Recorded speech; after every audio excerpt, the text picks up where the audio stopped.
Good morning, good morning. So, third day namin. So, magluluto kami ng mushroom. Luluto si Mrs. Ito yung niya. Yung sahog. Pork chop. So, okay naman yung mushroom. Ito, nabili ko nga sa sa market. 60 baht to. Dami yun, lalaki. Tapos solid yung pagkano niya.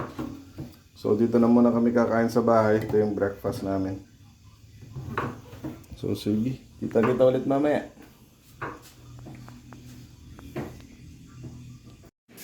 Good morning, good morning. Good morning. So eto, nakaluto na si Mrs. Ito na yung mushroom.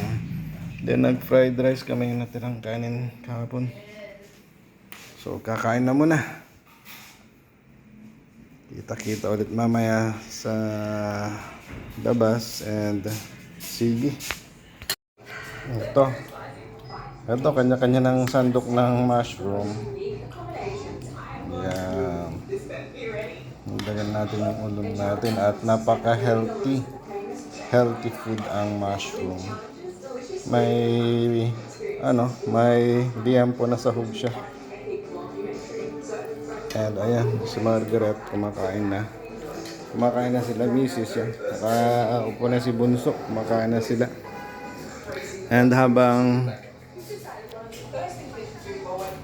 kumakain, nanonood ng vlog kung saan mamasyal ulit mamaya.